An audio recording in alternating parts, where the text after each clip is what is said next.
શું તમે પણ શિવ મંદિરમાં જઈને આ એક ભૂલ કરો છો? જો હા, તો સાવધાન થઈ જાઓ, કારણ કે તમારી આ એક નાની ભૂલ મહાદેવને નારાજ કરી શકે છે. આપણે દર સોમવારે કે શિવરાત્રિએ મંદિર તો જઈએ છીએ, પણ શિવલિંગની પૂજા કરવાના કેટલાક એવા ગુપ્ત નિયમો છે જે 99% લોકો નથી જાણતા. જો તમે આ નિયમો જાણી લેશો તો તમારી દરેક મનોકામના મિનિટોમાં પૂરી થઈ જશે. જો તમે સાચા શિવભક્ત હો તો ચેનલને હમણાં જ સબસ્ક્રાઇબ કરી લો અને કમેન્ટમાં લખો, જય ભોલેનાથ. તમે જોયું હશે કે દરેક મંદિરમાં ગોળ ચક્કર લગાવીને પરિક્રમા કરાય છે, પણ શિવ મંદિરમાં આવું ભૂલથી પણ ન કરતા.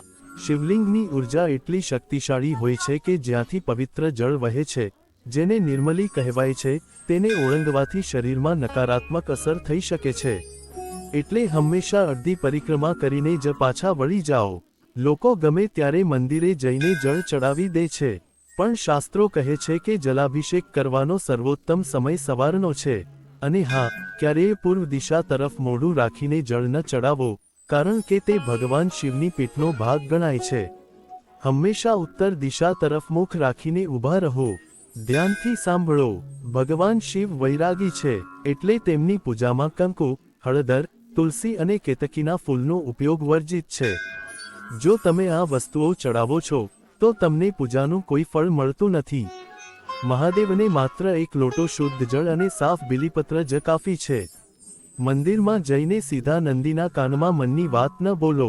પહેલા નંદીજીના ચરણ સ્પર્શ કરો, પછી તમારા જમણા હાથથી નંદીનો ડાબો કાન ઢાંકો અને જમણા કાનમાં ધીમેથી તમારી ઈચ્છા કહો. આ રીતથી કહેલી વાત સીધી શિવજી સુધી પહોંચે છે.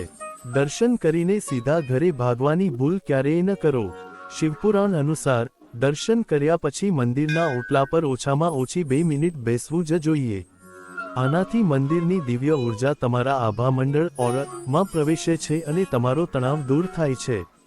તો મિત્રો, આ સોમવારે જ્યારે તમે મંદિર જાઓ ત્યારે આ નિયમો જરૂર યાદ રાખજો અને આ પવિત્ર માહિતી તમારા મિત્રો સાથે શેર કરવાનું બિલકુલ ન ભૂલતા.